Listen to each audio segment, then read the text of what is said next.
Hello, my friends. What is a tree's favorite drink? Root beer? Be sure to subscribe to my channel. It was mid-December 2007 when Mom picked up me and my 3 younger sisters and drove us out to the family farm for a minute vacation. The farm, as we creatively called it, was about 30 minutes outside the small Texas town of Carthage, and was situated both near the Louisiana border and in the middle of nowhere. 60 years ago, my great-grandparents lived in the house and had once had livestock and horses roaming the pastures. Now, after years of vacancy, it had only the echoes of its lively past. A dilapidated stable, one strong breeze from collapse, weather-worn chicken coops covered in creeper vines behind the barn, and a well now capped with concrete to prevent anyone from falling in. Off the winding country road and down a steep hill was the farmhouse itself. And to our collective relief, it was in good order. My great-uncle made a point to drive in once a month to check on the place, and he had done so religiously for decades. We had to turn the water on when we got there and keep an eye out for snakes that might have tried to escape the cold by curling up inside the fireplace or cupboards, but other than that it was a cozy little house. At the top of the hill was a trailer used only as secondary housing in case more than one branch of the family came down together, but it was rare anyone else ever visited. We were always alone when we came. Just us, the farm, and the woods. For those of you who don't know how big an acre is, it's close to 4,800 square yards, or about 75% of an American football field. And at 100 acres, the farm was abounded with places to investigate. I often spent hours at a time wandering through the woods on my own, picking up rocks, and making up adventurous stories about why I was there. As young as 8, I would go tromping around with an ancient Daisy BB gun, blinking trees, and fence posts at my leisure. This was also the time I was taught how to handle and operate real firearms, and a few years later, at 12, I think, I graduated to meandering around with a Marlin .22 rifle of my own. I'd been taught not to shoot anything I wouldn't eat unless it was in self-defense, but I had no desire to shoot squirrels or rabbits even if I could eat them. I just wanted to have fun away from the suburbs I lived in. Away from Mom, who treated me like I was her always-on-call babysitter. Away from my sisters, who were constantly fighting and yelling about anything and everything. Away from the endless monotony of school. Just get away from it all. I would wander aimlessly for hours, rifle in hand, a box of rounds jingling in my pocket, and only find my way home after the sun was beginning to set. This went on for a few more years, now an annual family tradition to make the 4-hour pilgrimage to the farm during winter break. When December would roll around, I always looked forward to leaving early in the morning in my thickest coat with my Marlin and not returning until I was too hungry to ignore it. But this year it was different.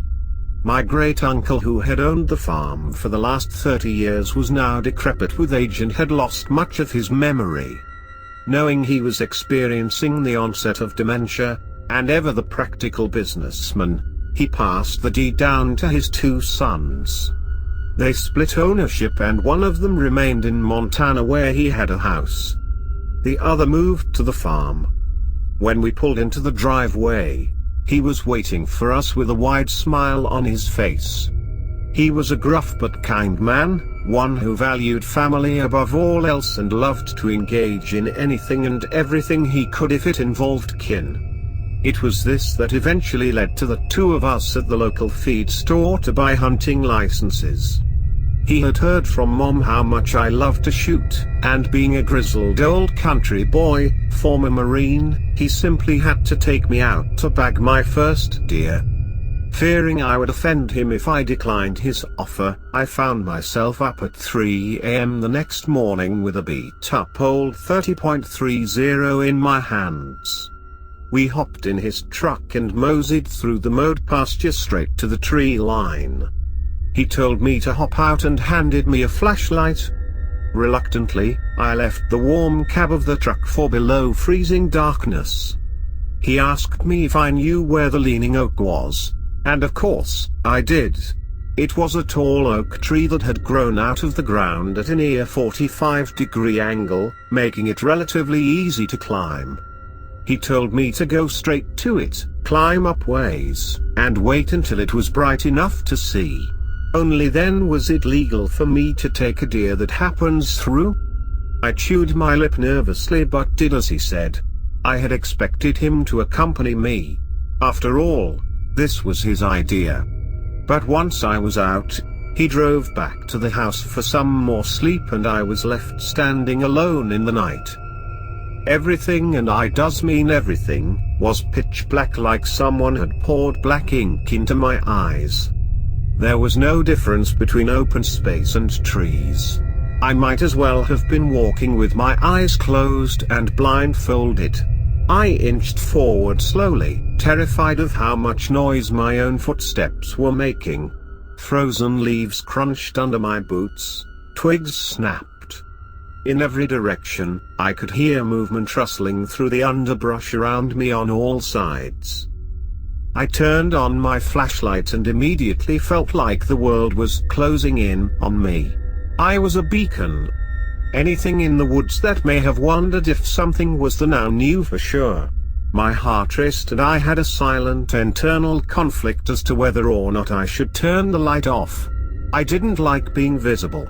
And not only that, my night vision was wrecked and would take an hour or so to acclimate, meaning I would be effectively blind after setting up in the tree. And this tree, I should tell you, is no short distance away. Even walking in a relatively straight line to it, it would take me nearly 20 minutes in daylight. But in the darkness, surrounded by watching things unseen. After what felt like a lifetime, unsure if I was even going in the right direction, I could hear the faint trickling of running water. This had to be the small stream that bubbled past the leaning oak.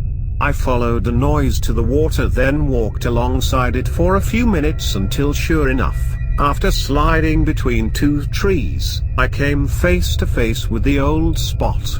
Relief flooded through me and I couldn't help but smile at how scared I had been. I slung the rifle over my shoulder and slowly inched my way up the tree. The bark was rough and cold beneath my shivering hands and I continued up until I was secured in a small fork of branches.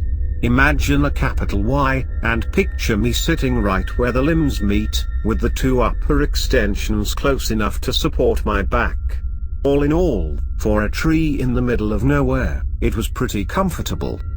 And so, I sat, arms tucked into my jacket for warmth, rifle across my lap. I tried to sleep to pass the time quickly, but the combination of cold and fear kept me wide awake. Every little noise seemed to echo off the nearly frozen trees and send icy pinpricks up my spine.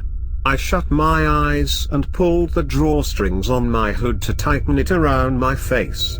I didn't want to disappoint my uncle by missing a shot at a deer due to sleep deprivation. Ignoring the nocturnal would be no easy feat, but I was determined to do so. That's when I heard the footsteps. They had appeared from nowhere, loud footfalls crunching the dry leaves. I froze. It was as if ice had been injected directly into my veins. My arms and legs became heavy and sluggish, my head light and eyes swimming. But my mind was racing. What could it be? It sounded big. The footsteps were slow and plodding like that of a deer or cow. I couldn't bring myself to even think of the word. It just wasn't possible. It was so improbable I didn't bother to even entertain the thought. There was absolutely no way, this deep in the woods, in the middle of the night, that I could be found by another person. The footsteps stopped directly beneath me. My muscles went rigid and I forced myself to remain still. My hands clutched the rifle so tightly I was sure there would be grooves worn into the wood. I fought the urge to turn my head and look, fought the fight or flight response currently screaming at me to run away or shoot or do something other than just sit there. But I didn't. I stayed where I was, quiet as the grave and still as those who enter them. Instead, I strained my ears to hear anything and everything around me.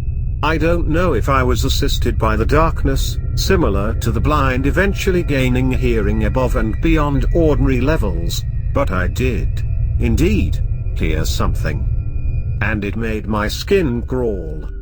Whatever this thing was, man or beast or something else entirely, was smelling me, sniffing me, breathing me in with long heavy breaths like it hadn't had air in years.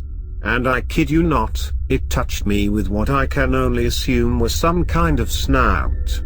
It brushed against my back and shoulder, pressing on my thick winter jacket. My instincts roared louder, and my heart slammed against my ribs so hard I was certain this thing could hear it. Sweat ran down my neck and back and my clammy hands squeezed the rifle even tighter. And then, like the flick of a switch, it stopped. The pressure left, and I heard a few steps crunching away from me. Then it was gone. No footsteps fading into the distance. No underbrush rustling as it was swept aside. No twigs snapping underfoot. Just silence. I gasped for air, unaware I had been holding my breath. Shivering consumed me, but no longer due to the cold. Winter had nothing to do with the chills that racked my body, and its icy wind couldn't touch me. I felt nothing. Nothing but the kind of dread that will linger, that primal fear ingrained in our DNA to be afraid of the dark and the unknown. And I was in the dark with the unknown. The rest of the night passed in a blur. I didn't move. I didn't sleep. I didn't hunt. As soon as the sun rose high enough that I could see and the sounds of those that live in the darkness were gone, I looked around for a bit, then climbed down from the tree and went straight back to the house in the most frightening and tense walk I have ever experienced. I don't know if you've ever felt the exposure that comes with being somewhere dangerous. The gut-wrenching sensation of being naked and helpless with 1,000 hidden eyes following you. I do, and it sped me along until I had suddenly found myself back in the mowed pasture. Back in the open, where I could see far and breathe freely. Back where nothing could be hiding in wait. The farmhouse stared back at me solemnly, the colors washed out in the hazy, cloud-filled sky. I wanted nothing more than to take off in a dead sprint to it where I knew there would be warmth and security. But fear still clung to me like a sickness. I rushed to the house as quickly as I could without running, for I still felt eyes boring into my back. On some level, presumably in the deepest, most primal part of my brain, I was certain that I was being stalked. My muscles ached and twitched, desperate to run. But my mind kept them in check, ordering them to go slow and show no sign of retreat, like coming face to face with a wild dog. I don't know if anything had actually followed me. It's very likely that it was all in my head after having something frighten me. And even that could have been nothing more than one of the very deer I was there to hunt. I make no claims to the contrary. After all, I did make it home safe and sound, and there have been no other sightings over 10 years later. At least not that my uncle has mentioned. But it should be noted, before you judge me too harshly, that the spot in the leaning oak where I had sat, had been measured by my uncle prior to our arrival. You see, he had plans to hang a rope ladder there for an easier way up and down when carrying a rifle. And the spot I had stayed in, nestled between the boughs of those thick branches, where something had not only smelled me but also touched me, stands just over 12 feet off the ground,